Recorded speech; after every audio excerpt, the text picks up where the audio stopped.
Salam sejahtera, terima kasih karena bersama dengan saya di Nazilin Unity Channel. Beberapa hari kebelakangan ini diketuai oleh Mahathir Muhammad Mahathir Muhammad. Mereka mendesak Anwar Ibrahim kononnya tumbang dan turun. Anwar Ibrahim tetap berdiri teguh. Namun demikian, Mahathir juga menyatakan dalam satu ucapan bahwa tidak perlu tunggu pilihan raya untuk tumbangkan, turunkan Perdana Menteri. Itu pesan Mahathir dalam satu himpunan. Pesanan itu sebenarnya adalah pesanan yang sangatlah tidak positif. Ini boleh mengakibatkan ketidakstabilan negara. Manalah dia fikir lagi kestabilan negara. Oleh sebab itulah, saya melalui channel ini membuat satu survey. Saya membuat satu survey keputusan ataupun satu pungutan suara. Apa yang akan jadi kepada Anwar Ibrahim? Dengan tajuk Jom, kita tengok berapa ramai penyokong Perdana Menteri Anwar Ibrahim. Jika anda sokong Anwar Ibrahim lebih baik daripada Perikatan Nasional, sila undi berikut. Yang pertama, Anwar Ibrahim adalah Perdana Menteri yang terbaik pada waktu ini, memandangkan pemimpin-pemimpin yang lain daripada pembangkang maupun daripada parti-parti lain, terutama juga daripada UMNO, Barisan Nasional. Anwar Ibrahim lah yang terbaik untuk negara buat masa ini. Selain itu, ada juga jawapan Anwar perlu letak jawatan. Ketiga, Muhyiddin, Mahathir dan Hadi terdesak. Dan Anwar kekal sebagai Perdana Menteri untuk kali kedua atau penggal kedua. Dapatan kepada jawapan ini saya akan umumkan sebentar lagi. Tapi sebelum itu, anda juga tolong tulis dalam ruangan komen, jika anda mahu Anwar Ibrahim kekal sebagai Perdana Menteri dan adalah Perdana Menteri yang terbaik, sila tulis nomor 1. Tetapi jika anda rasa Anwar Ibrahim perlu letak jawatan, tulislah dalam ruangan komen dengan nomor 2. Saudara, sebelum itu saya nak perkenalkan kepada anda dahulu, ini Transfer Factor for Life, terapi imun yang meningkatkan daya imun badan kita sehingga 400%. Apa yang terjadi apabila imun badan kita menjadi lemah ialah kita tidak dapat melawan penyakit daripada dalam tubuh badan kita. Apabila imun badan kita jadi bodoh dan menyerang tubuh badan kita, kita jadi sakit sendiri. Tapi secara ringkas dan umumnya, apabila imun badan kita menjadi kuat dan bijaksana, kita boleh lawan apa saja penyakit yang ada dalam tubuh badan kita. Jadi dapatkan produk Transfer Factor for Life ini melalui nombor telefon yang tertera. Dan untuk maklumat anda semua, produk ini ialah lulus KKM, halal dan diperakui oleh doktor-doktor di seluruh dunia. Dapatkannya sekarang, jangan bertangguh-tangguh. Baiklah, keputusan kepada undian. Sama ada Anwar Ibrahim adalah Perdana Menteri yang terbaik atau dia perlu letak jawatan. Ini keputusannya. Sebanyak 64% memilih Anwar Ibrahim sebagai Perdana Menteri yang terbaik. Adakah anda juga setuju? Ramai yang setuju, saya juga setuju. Karena memang betul Anwar Ibrahim bukanlah Perdana Menteri yang perfect.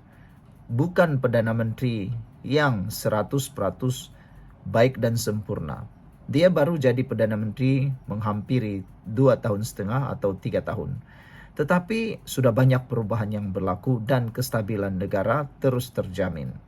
Pembangkang menyatakan Anwar Ibrahim akan tumbang seawal bulan pertama, minggu pertama. Tetapi nampaknya sudah tahun kedua, Anwar Ibrahim kekal berdiri sebagai Perdana Menteri dengan kestabilan yang sangat kuat sejak langkah Sheraton.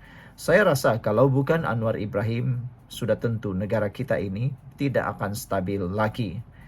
64% memilih Anwar Ibrahim sebagai Perdana Menteri yang terbaik. Manakala pilihan yang kedua yang terbaik ialah 21% rakyat Malaysia memilih Anwar Ibrahim perlu kekal sebagai Perdana Menteri kali kedua atau penggal yang kedua. Ini adalah kejutan yang besar untuk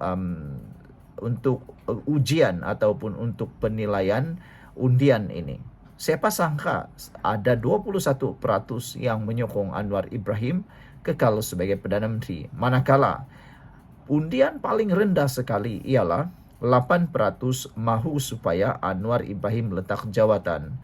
Maknanya hanya secubit sahaja rakyat Malaysia yang tidak menyukai Anwar Ibrahim. Karena mungkin mereka termakan hasutan, termakan fitnah, ataupun mungkin ada isu yang mereka tak suka. Dan yang lebih mengecewakan lagi ialah terdapat orang dalam undian ini yang tetap menyokong bahwa Muhyiddin, Mahathir dan Hadi sedang terdesak dalam dunia politik. Bagaimana pula dengan Anda? Apa pula keputusan dan juga undian Anda? Adakah Anda juga sama seperti para penyokong ataupun para pengundi ini yang menyatakan bahwa Anwar Ibrahim adalah Perdana Menteri yang terbaik? Sekarang ini persoalan yang kedua, apa yang Anwar perlu lakukan selepas pelantikan hakim baharu yang sudah selesai? Ini pun satu dapatan jawapan atau undian luar biasa berlaku. Sebanyak 67% penduduk rakyat Malaysia menyatakan bahawa Anwar Ibrahim perlu teruskan jawatan sebagai Perdana Menteri. Anwar perlu meneruskan jawatannya sebagai Perdana Menteri, sebanyak 67% menyokong. Manakala 20% lagi menyokong supaya Anwar Ibrahim jangan layan sama sekali Sakatua, merujuk kepada Mahathir Mohamad. Antara komen daripada netizen ialah jangan lagi layan apapun kehendak daripada Tun Mahathir. Tun Mahathir sudah terlalu tidak relevan dalam dunia politik Malaysia, kata mereka. Tun Mahathir sebenarnya bergerak sekarang hanya untuk dapat dilihat masih relevan, masih wujud dan masih lagi mempunyai pengaruh. Walaupun sudah terbukti melalui undian di peti undi, kalah teruk di parlimen dan tidak menang, tidak dapat langsung wang deposit beliau. Dan namun demikian ada juga yang mengundi supaya Anwar Ibrahim letak jawatan. Yang ini mendapat beberapa komen atau respon daripada netizen, khususnya para penyokong Anwar Ibrahim. Mereka kata, kenapa Anwar Ibrahim perlu letak jawatan? Sedangkan pelantikan hakim yang baru sudah selesai. Cara pelantikannya pula dikatakan oleh para peguam dan pengamal politik bahwa berjalan dengan beradab, berjalan dengan telus dan penuh dengan reformasi. Kalau sebelum ini, apa yang dianggap sebagai pemilihan hakim tidak dapat dilihat oleh rakyat, kini gara-gara pendedahan Rafizi, gara-gara pendedahan daripada pembangkang, akhirnya kita semua tahu rupa-rupanya itu proses pemilihan hakim yang benar dan reformasi. Sekarang kita sudah tahu. Jadi secara hikmahnya nanti pada pemilihan akan datang kita sudah tahu rupanya itu proses yang betul. Manakala bagi mereka yang akan bakal jadi kerajaan selepas ini, anda akan mengalami masalah besar kerana rakyat sudah tahu tiada lagi yang tersembunyi. Jadi itulah keputusan undian hari ini. Apa pula undian Anda? Sila tekan dalam butang komen sekiranya Anda bersetuju Anwar Ibrahim terbaik. Tulis dalam butang komen dengan nombor 1. Jika Anda rasa Anwar Ibrahim perlu letak jawatan, tulislah nombor 2. Sekian dulu, kita jumpa lagi. Bye-bye. Salam sejahtera, terima kasih karena bersama dengan saya di Nazilin Unity Channel. Tak sangka ini yang dilakukan oleh Majlis Raja-Raja di dalam pelantikan ketua hakim dan hakim-hakim baru yang ada di Malaysia. Nampaknya apa yang dijangka, apa yang dituduh, apa yang difitnah, semuanya meleset. Terbukti Majlis Raja-Raja yang ada di Malaysia adalah majlis raja yang sangat berdaulat. Daulat tuanku, daulat tuanku. Ramai orang yang sembarangan. Lebih cepat tangannya menulis, lebih cepat mulutnya bercakap daripada berfikir. Sehingga baru-baru ini beberapa orang telah pun disiasat kerana membuat hantaran jelek terhadap Ketua Duli Yang Maha Mulia di Pertuan Agong, juga kepada Majlis Raja-Raja. Tapi itulah, perbuatan jahat akan dapat balasan yang setimpal. Akhirnya sekarang ini orang-orang yang berkaitan telah pun disiasat. Baguslah, jangan biarkan orang-orang yang merosakkan Majlis Raja-Raja, kewibawaan Majlis Raja-Raja berleluasa. Hari ini akhirnya terbongkar keputusan bijaksana raja-raja telah pun mengelak satu lagi krisis kehakiman berlaku. Itu kata peguam. Saudara, apa pendapat Anda? Saya setuju bahwa ini ialah kebijaksanaan paling tertinggi daripada raja-raja sehingga telah pun dapat berjaya mengelakkan satu lagi krisis kehakiman. Daulat Tuanku, daulat Tuanku. Saudara, sebelum kita teruskan ulasan ini, saya nak perkenalkan kepada Anda semua, ini terapi imun Transovector for Life. Terapi imun ini meningkatkan daya imun badan kita sehingga 400%, merangsang imun badan kita bertindak melawan penyakit daripada dalam tubuh badan kita, juga mendidik imun badan kita untuk jadi bijaksana supaya imun badan kita tidak bertindak menjadi bodoh, tetapi bertindak bijaksana sehingga dapat mengenal mana lawan, mana musuh di dalam tubuh badan kita.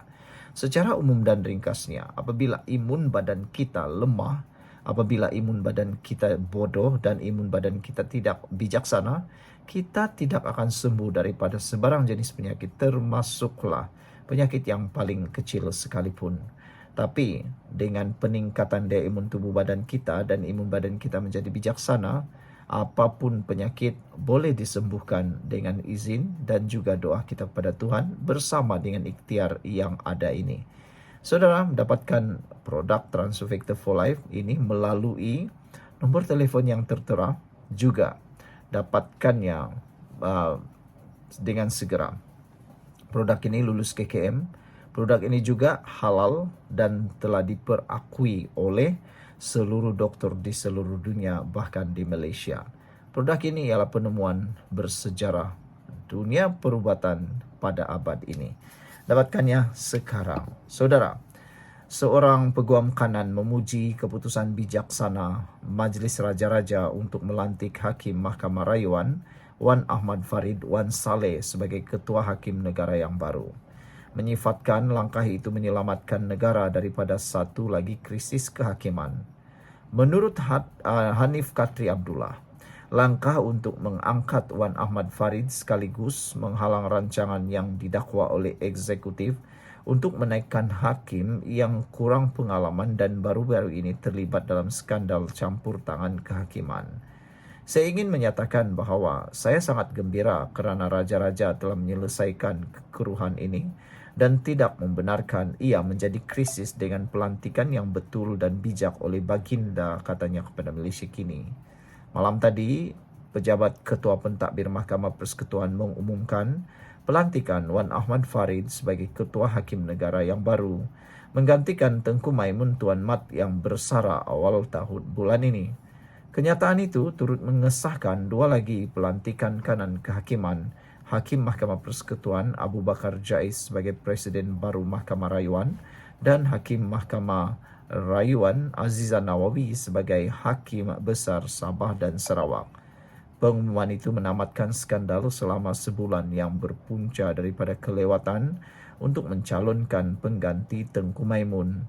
Skandal itu telah mencetuskan dakwaan bahawa Putrajaya mahu mengangkat Hakim Mahkamah Persekutuan tertentu pilihan mereka.